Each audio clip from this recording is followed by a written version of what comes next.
Conectando. Conexión Segura, el podcast de SET Latinoamérica, tu enlace directo con el mundo de la ciberseguridad. Bienvenidas y bienvenidos a un nuevo episodio de Conexión Segura, el podcast de SET Latinoamérica y tu enlace directo con el mundo de la ciberseguridad. Mi nombre es Marina Lamartín y como siempre me acompaña Juan Arán en este séptimo episodio para hablar de tendencias en ciberseguridad y lo que podemos esperar a partir del 2022 en un contexto donde pasamos del trabajo remoto al trabajo híbrido, lo que presenta muchos desafíos. ¿Cómo estás, Juan? Hola Marina, sí, se termina el 2021 y como todo final de año es época de balances y de poner un poco la mira en lo que vendrá. Por eso en este episodio hablaremos un poco de lo que podemos esperar en el corto y mediano plazo, tanto organizaciones como usuarios, a partir de cómo ha sido el comportamiento de la escena del cibercrimen y ver cuáles son los recaudos que deberíamos tener o a qué deberíamos prestarle atención en el futuro cercano. Exactamente, Juan. Y para esto nos va a estar acompañando Miguel Ángel Mendoza, Security Researcher del laboratorio de SET Latinoamérica, para contarnos cuáles son las tendencias entonces de ciberseguridad en el 2022. Para más información sobre el episodio de hoy, visita nuestro sitio web, eset.com/latam. También puedes visitar nuestro blog sobre ciberseguridad, willibsecurity.com/la-es. Conexión Segura, el podcast de SET Latinoamérica y tu enlace directo con el mundo de la ciberseguridad. Hola Miguel Ángel, ¿cómo estás? Gracias por acompañarnos en un nuevo episodio. La primera pregunta que te queremos hacer es, ¿qué nos puedes decir sobre las tendencias de seguridad informática para el próximo año? Hola Maru, Juan, un gusto poder acompañarnos en este nuevo episodio. Pues desde el Laboratorio de Investigación de SET seguimos analizando lo que ocurre en el ámbito de la ciberseguridad, por supuesto, y hemos identificado algunas tendencias que están relacionadas con estas nuevas condiciones en las que están operando las organizaciones, como bien lo mencionabas, en esta nueva normalidad, donde empezamos a observar el trabajo híbrido, en donde incluso en algunos países, a raíz de esta aparición de la nueva variante de COVID-19, han regresado a los confinamientos, lo que sin duda muestra un cambio bastante importante en cuanto a las actividades y presenta también nuevos desafíos hacia el futuro. Y lamentablemente, de la mano de estas condiciones, otras comienzan a proliferar y obviamente están vinculadas a esta modalidad de trabajo. Miguel, ¿y cuáles podrían ser los principales desafíos a nivel de seguridad? Identificamos diversos desafíos, Juan, pero podríamos agruparlos en dos principales categorías. Aquellas amenazas que están relacionadas con el factor humano y las que se asocian con factores tecnológicos. Sabemos que cuando hablamos de las personas es un elemento fundamental en la ciberseguridad, especialmente porque hay diversas amenazas que utilizan estas técnicas y herramientas de ingeniería social que buscan engañar a los usuarios de tal forma que lleven a cabo acciones que no estaban previstas realizar y que obviamente los pueden poner en riesgos. Estas amenazas buscan aprovechar las debilidades en las personas. De la misma forma, si podemos hacer una similitud en la que las amenazas explotan las vulnerabilidades en los sistemas. Entonces, esto por un lado, van a continuar las amenazas que apuntan a las personas. Y por supuesto también encontramos el factor tecnológico, ¿no? Hay un creciente número de amenazas informáticas que apuntan a afectar los recursos tecnológicos dentro de las organizaciones y que, también es importante mencionarlo, ningún sector está exento de ser atacado. Esto ya lo hemos podido comprobar con las amenazas y los ataques que se han presentado en los últimos años, sin importar el giro o el tamaño de la organización. Y con respecto a esto que estás comentando de, el factor humano, el factor tecnológico, me viene a la cabeza la pregunta de qué supone el cambio del teletrabajo al trabajo híbrido y por qué es un desafío. Claro, Maru. En primer lugar, existen cada vez más conexiones remotas hacia los recursos corporativos, ya sea los sistemas, las redes, y también comenzamos a identificar que la información sensible o confidencial que se puede manejar internamente en las empresas ahora se encuentra fuera. De hecho, está siendo utilizada desde los hogares, ¿no? Desde cualquier ubicación que nos permita este teletrabajo. Esto implica que se encuentra fuera de los controles habituales o estas medidas de seguridad que están implementadas dentro de la infraestructura tecnológica de las empresas, y obviamente esto implica los riesgos, ¿no? Entonces, en otras palabras, la superficie de exposición es cada vez mayor dentro de un ambiente cada vez más hostil para la información y en general los activos. Y al mismo tiempo se desarrollan y proliferan amenazas informáticas que están afectando a los usuarios, a las empresas, incluso a los gobiernos mismos. Una duda que me surge es que la adopción masiva del teletrabajo se dio a comienzos de 2020 con muchas empresas que no habían experimentado esta modalidad. Sin embargo, pasaron casi 2 años de esto y uno imaginaría que las empresas han tenido tiempo suficiente para prepararse. ¿Esto creemos que es así o todavía sigue habiendo un largo camino por recorrer?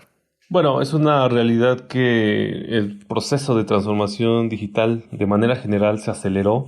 Muchas organizaciones que ni siquiera habían previsto estos cambios tuvieron que adaptarse y comenzar a cambiar sus procesos para poder trabajar con estas nuevas características. Sin embargo, bueno, también hay que mencionarlo, algunas no tuvieron esa posibilidad y otras difícilmente van a poder hacer esa transición, dado que sus mismas actividades o su negocio como tal no lo permite. Pero sin duda hubo un avance bastante considerable y por esas mismas razones, bueno, es que estamos hablando justamente de las tendencias, que es lo que estamos previendo que pueda ocurrir en cuanto a las amenazas hacia estas nuevas modalidades de trabajo, tanto el teletrabajo como el trabajo híbrido. Miguel, me imagino que aunque las empresas claramente han avanzado mucho en cuanto a ciberseguridad, algunas no, como mencionabas, pero digo, en general hay como más concientización. Sin embargo, se escuchan y se leen todo el tiempo nuevas estafas, como puede ser estafas de phishing, que siguen llegando un montón de personas y un montón de víctimas siguen cayendo en ellas. ¿Qué me puedes contar de esto? Sí, justo cuando hablábamos entonces del factor humano como un objetivo de los atacantes, bueno, no podemos dejar de lado al phishing, que es el ejemplo más representativo de ese tipo de amenazas. Y como bien lo mencionas, Maru, siguen aumentando. Esto ya lo habíamos visto desde la pandemia, cuando utilizaban temáticas relacionadas con COVID, hacia principios de 2020, hacia finales, temas relacionados con las vacunas. Bueno, esto lamentablemente sigue creciendo. De acuerdo con la telemetría de SET, las detecciones de phishing se duplicaron de 2019 a 2020. Y cuando comenzamos a analizar qué había ocurrido en los primeros 10 meses del 2021 respecto al mismo periodo del año anterior, pues nos dimos cuenta de que había pasado exactamente lo mismo. Habían aumentado en un 100% las detecciones.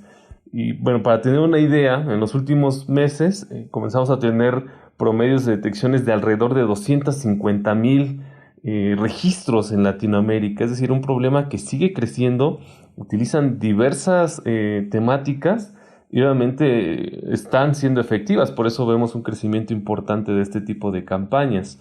Miguel, ¿y qué otras amenazas han estado o han crecido mucho en el último tiempo y que podemos imaginarnos que van a continuar o que van a seguir evolucionando más adelante a partir del próximo año?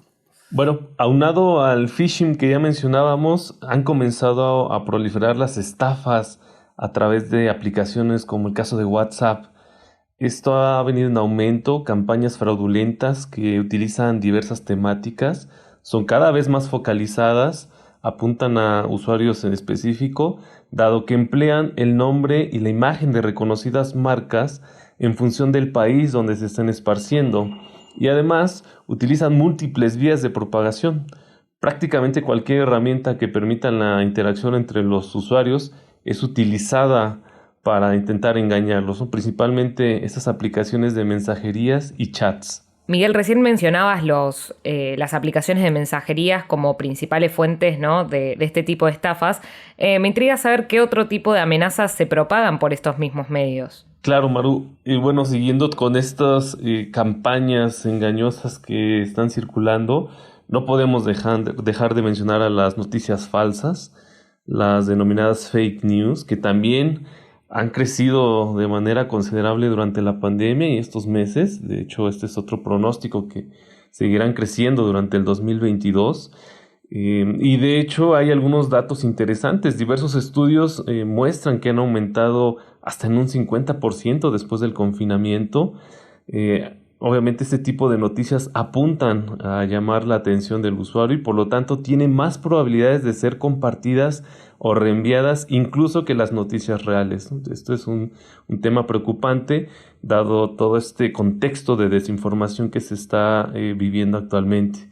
Y esto también nos lleva a hablar de los denominados deepfakes, que podemos considerarlo como la evolución de las noticias falsas, en donde no estamos hablando de otra cosa más que de la alteración de videos o de audios, utilizando algunas herramientas como la inteligencia artificial o machine learning. Y lamentablemente el problema puede ser cada vez mayor porque incluso ahora ya es más fácil poder hacer ese tipo de modificaciones. Hemos visto ya desde hace algunos años que han comenzado a circular, pero ahora lamentablemente se están empleando para llevar a cabo fraudes. Ya se han documentado algunos casos en donde este tipo de alteraciones son utilizados para suplantar identidades o incluso vulnerar métodos de autenticación basados en la biometría. Por lo tanto, podría esperarse que en los próximos meses o en los próximos años veamos cada vez con mayor frecuencia que este tipo de herramientas ofensivas sean utilizados con propósitos maliciosos. Con el ransomware, ¿qué podemos esperar? Venimos de un 2020 que fue bastante movido en cuanto al ransomware y el 2021 no se quedó atrás. ¿Qué podemos imaginarnos que puede estar ocurriendo el próximo año con estos grupos y con la actividad criminal? Bueno, ahora ya hablando un poco más de estas amenazas que apuntan al factor tecnológico, pues lamentablemente seguimos hablando de ransomware ya desde hace algunos años. Y esto, bueno, principalmente debido a las repercusiones que ha tenido últimamente, Juan. La razón principal es porque es un tema relevante, tiene vigencia debido a la continua reinvención que mantiene esta amenaza. Y para tener un contexto general, bueno, vamos a basarnos en los registros que hemos logrado obtener a través de la telemetría de SET, lo que nos muestra que las detecciones de ransomware en Latinoamérica presentaron una baja considerable durante el 2021 después de los registros que logramos identificar en el 2020, el año pasado, que bueno, también hay que mencionarlo, iban en descenso desde el 2016. Pero después de este repunte en cuanto a las detecciones, empezamos a identificar también que la cantidad de familias de ransomware y sus variantes van en aumento. Siguieron creciendo durante todo el 2021 y creemos que esta tendencia se va a mantener en los próximos años porque obviamente cada vez aparecen más variantes o nuevas familias de este tipo de malware que están apuntando a las organizaciones. Así que bueno, en resumen, bajan las detecciones pero aumentan las familias de ransomware y sus variantes. Y esto lo podemos expresar de otra manera. Los ataques de ransomware dejaron de concentrarse en afectar a la mayor cantidad posible de usuarios para centrarse en un menor grupo de víctimas a las cuales les están demandando mayores sumas de dinero por el rescate de la información a través de ataques cada vez más dirigidos. Por eso, bueno, también es importante destacar esto. Ya no solamente deberíamos considerarlo como un malware que está afectando a nuestra información, sino que incluso debería abordarse como una amenaza persistente avanzada, ¿no? Las conocidas APTs. Claro, y en un contexto con el trabajo remoto y con lo que mencionabas anteriormente del aumento de los ataques que específicamente apuntan a quienes están conectados remotamente, la escena no parece que vaya a cambiar mucho. Totalmente. De hecho, uno de los vectores más utilizados, dado que ahora hablamos entonces de ataques dirigidos y buscan tener un acceso inicial a esta infraestructura, han sido los servicios de conexiones remotas, ¿no? En particular, por ejemplo, el caso de el protocolo de escritorio remoto, RDP, en donde de acuerdo con nuestras detecciones, ha tenido un importante crecimiento los ataques de fuerza bruta hacia este protocolo, con incrementos de más del 700% en cuanto a las detecciones. Ha habido días en donde incluso hemos logrado identificar picos de hasta 500 millones de detecciones de estos intentos por obtener el acceso a través de adivinar las contraseñas, y que muchas veces son efectivas cuando no se tiene una política estricta sobre la manera de asegurar este tipo de servicios. Aunado a estos ataques de fuerza bruta, también comenzamos a identificar estos intentos de explotación de las vulnerabilidades asociadas a este protocolo. De manera particular, el caso de BlueKeep, que es una falla que se conoce desde el 2019, pero para que te des una idea, Juan, Maru, acerca de la manera en la que están expuestos los sistemas.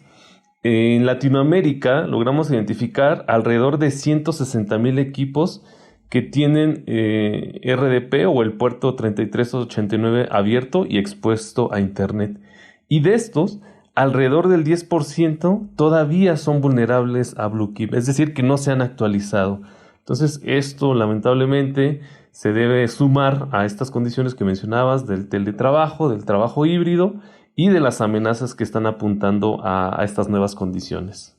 Hablando de ransomware, ¿qué me puedes contar del ransomware as a service? Tengo entendido que es una tendencia que va a seguir viéndose mucho en el 2022. Lamentablemente sí, Maru.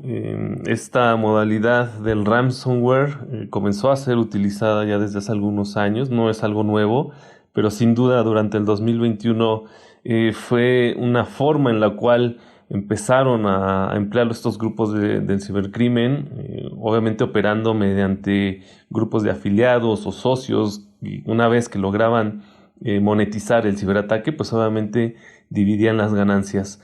Se estima que esto siga ocurriendo durante el 2022, dado que representa un negocio cibercriminal bastante lucrativo, en donde incluso también se han agregado distintos perfiles con el propósito de asestar estos ataques efectivos.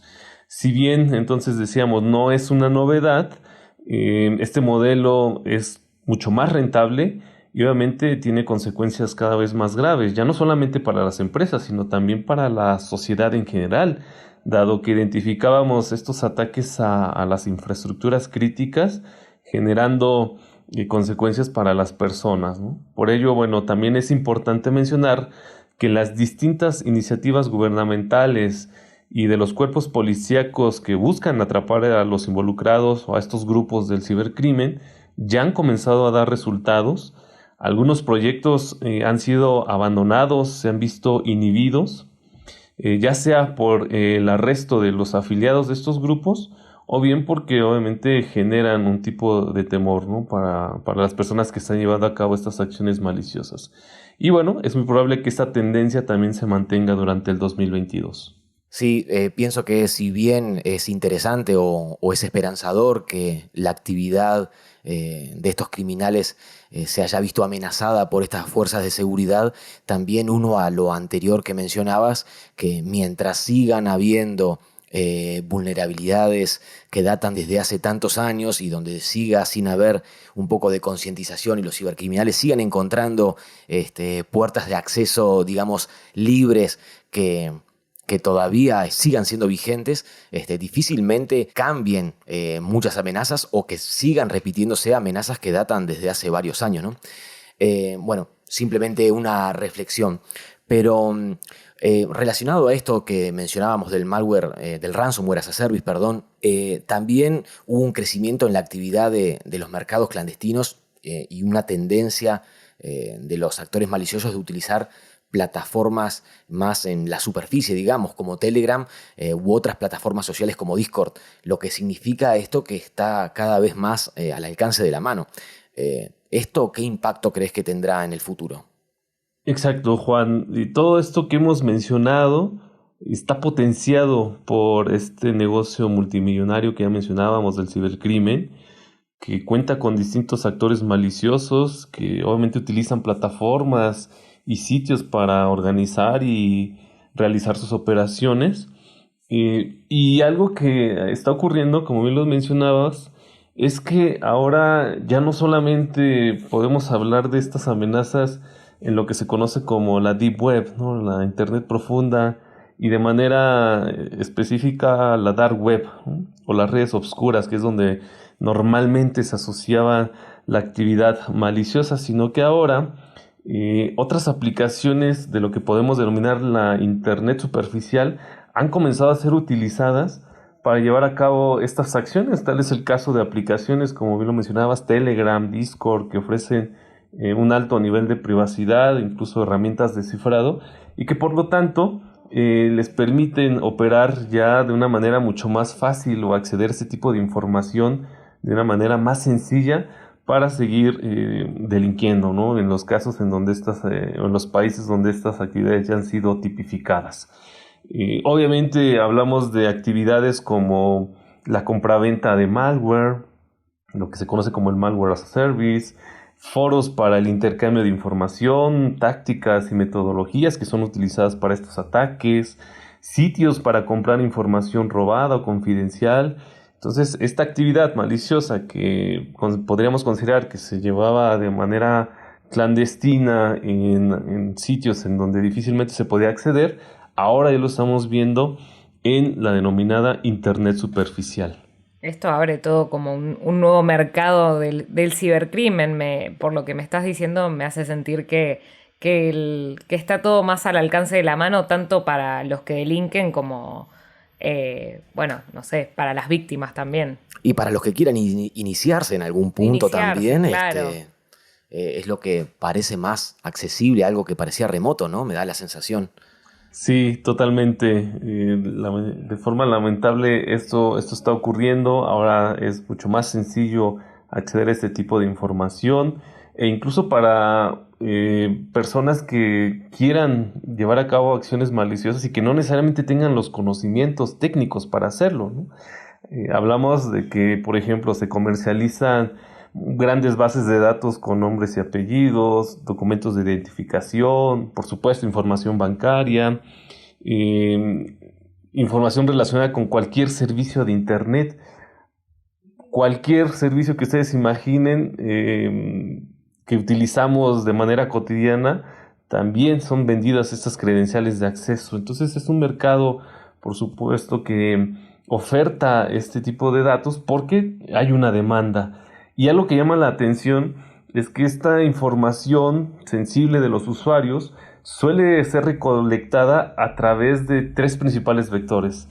El primero de ellos, phishing, que ya destacábamos hace un momento en la charla, malware, de manera específica algunas categorías como el caso del spyware o software espía, y grandes bases de datos que son extraídas de las empresas, de las compañías.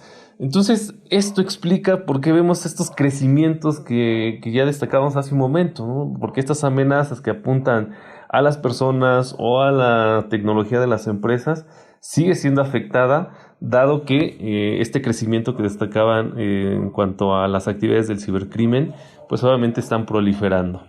Otra tendencia que se ve muy claramente es cómo todo el mundo está buscando acceder o conocer más sobre los criptoactivos, como pueden ser los NFTs. Esto también me imagino que siempre que se abre un nuevo mundo tecnológico, también se abren las puertas hacia el cibercrimen. Me interesa saber, bueno, cómo el cibercrimen se está metiendo en este nuevo mundo.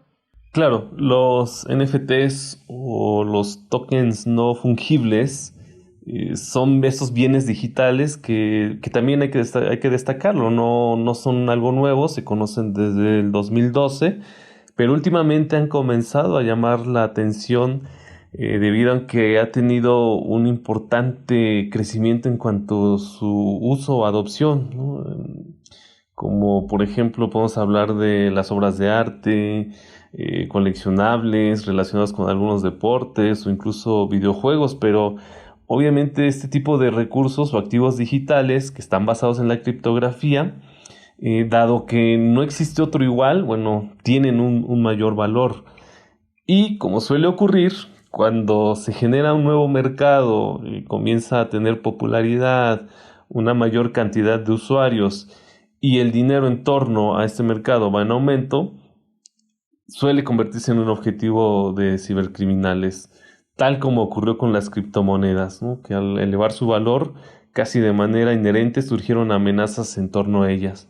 Pues bien, ahora que estamos hablando ya de estos NFTs o estos bienes digitales, han comenzado a surgir estafas o amenazas ya conocidas en torno a este tipo de recursos, ¿no? Por ejemplo, podemos hablar de malware, técnicas como el phishing otra vez, engaños, que están buscando apropiarse de estos criptoactivos y que por estas razones es muy probable que este mercado en crecimiento pueda verse afectado por estas amenazas ya conocidas o incluso otras que puedan surgir y desarrollarse en los próximos años.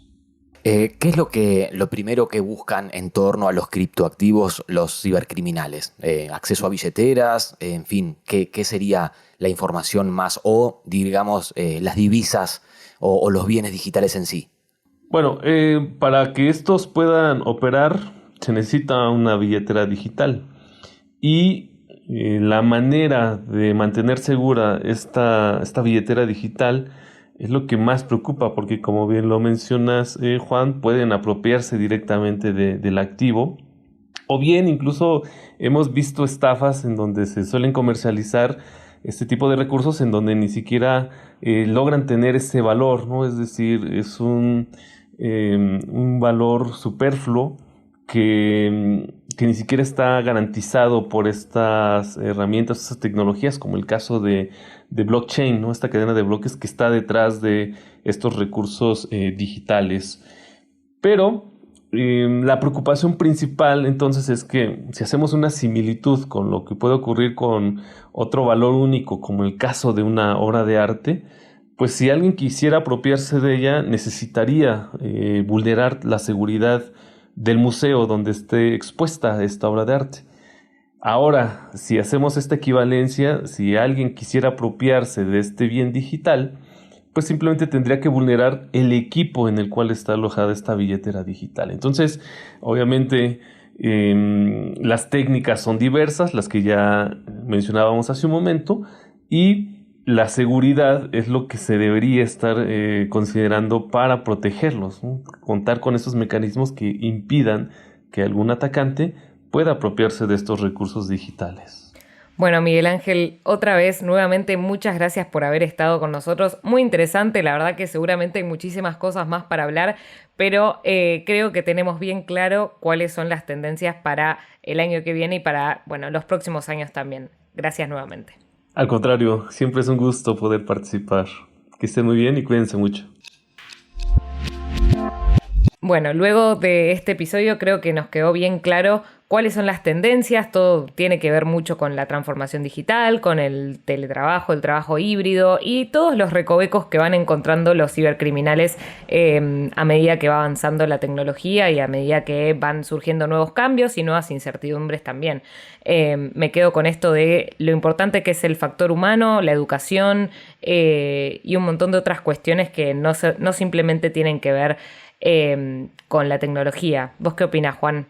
Sí, algo que me quedo también es que más allá de la evolución del cibercrimen y el hallazgo de nuevas tecnologías o nueva infraestructura para realizar sus ataques y el aprovechamiento de todo esto, también tenemos la contracara de vulnerabilidades antiguas que siguen siendo vigentes y que permiten que muchos equipos sigan estando expuestos y también esta falta de concientización se ve en amenazas como el phishing de tan larga data, pero que siguen siendo vigentes y que permiten que no solamente se valgan de nuevas tecnologías o de una evolución tecnológica, sino que siguen manteniéndose muchas de las amenazas que año a año venimos mencionando, producto de esta falta de educación, concientización o llamémosle como quieramos.